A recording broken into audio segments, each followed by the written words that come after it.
Bonjour, aujourd'hui je vais vous parler de thérapie miroir.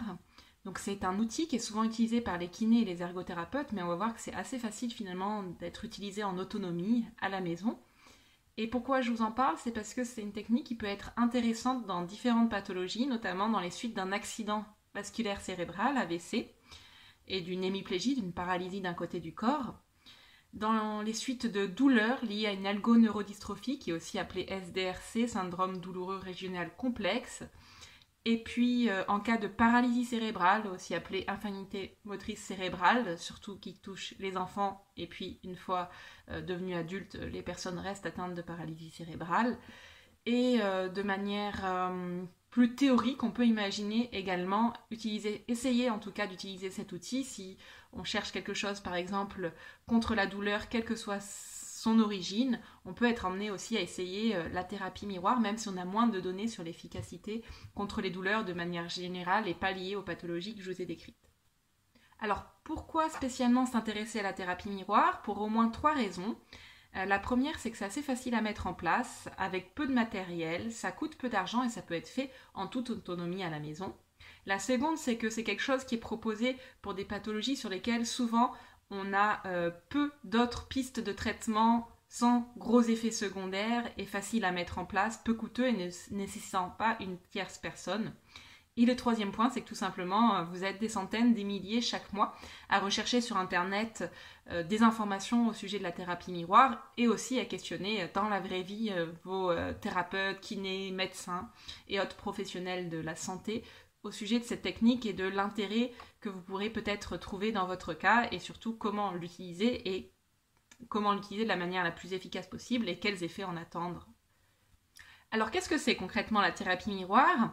Je vous mettrai en lien une vidéo faite par d'autres personnes sur YouTube qui explique extrêmement bien, il n'y a pas besoin de le refaire, comment procéder et puis avec quel matériel utiliser. Alors c'est tout simple, hein, n'importe quel miroir peut faire l'affaire, plutôt un miroir que l'on peut déplacer facilement, portable, idéalement d'au moins 20 cm sur 20 cm.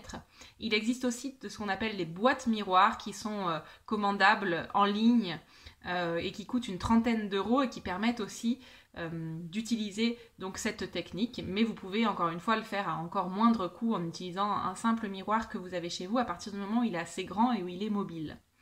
Et donc le principe de base de cette thérapie, c'est quand vous avez un problème à un membre, soit le membre inférieur, la jambe, soit le membre supérieur, le bras, ça peut être la main, le poignet, le coude, l'épaule, le pied, le genou, ou l'ensemble de ces différents segments du membre inférieur et du membre supérieur. L'idée donc c'est que vous regardiez le reflet du membre qui n'a pas de problème. Si par exemple vous avez des douleurs très gênantes au poignet et à l'épaule droite, vous allez regarder dans le miroir le reflet de votre poignet et épaule gauche et uniquement le reflet de votre poignet et épaule gauche.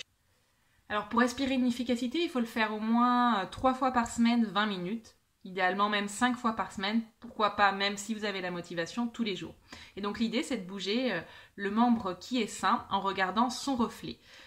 Et vous n'êtes pas obligé, et c'est même recommandé de ne pas bouger en même temps le membre sur lequel il y a une douleur ou une gêne. Alors justement, qu'est-ce qu'on peut en attendre en termes d'efficacité? Alors sachez que le principal symptôme sur lequel on peut jouer, c'est sur la douleur, et particulièrement sur la douleur dans les suites d'un accident vasculaire cérébral qui entraîne une hémiplégie et ce qu'on appelle un syndrome épaule-main. Donc ce sont des douleurs localisées au niveau de l'épaule et de la main du côté hémiplégique, du côté paralysé. Et on peut avoir donc un espoir de diminuer sur une échelle de la douleur côté de 0 à 10, on peut avoir un espoir en utilisant cette technique 3 à 5 fois par semaine, 20 minutes, pendant plusieurs semaines, 3 à 6 semaines. On peut espérer diminuer sa douleur de 1 à 2 points sur 10.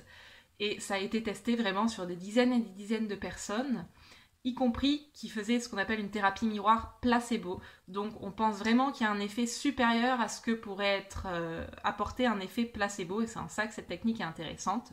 Quand on reporte les effets secondaires, il n'y en a quasiment pas.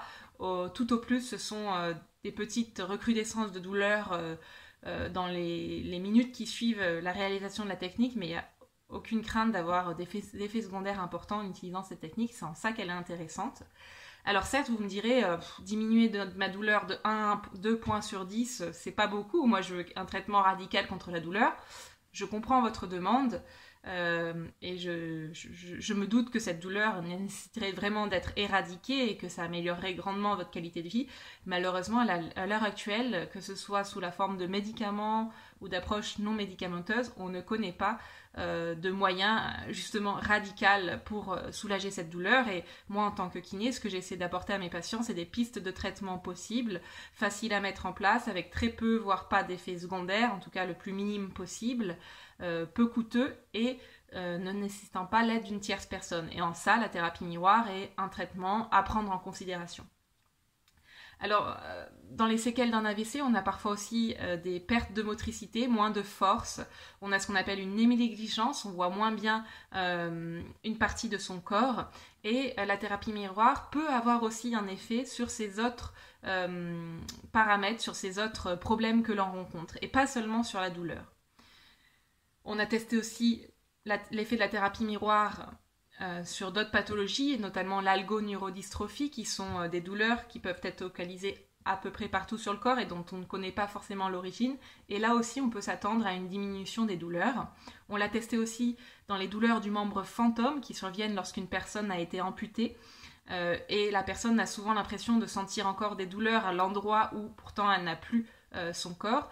Et il y a on va dire que sur le plan théorique, la thérapie miroir semblerait pertinente dans ce camp-là, même si on est peu arrivé à le mettre en évidence sur le plan expérimental.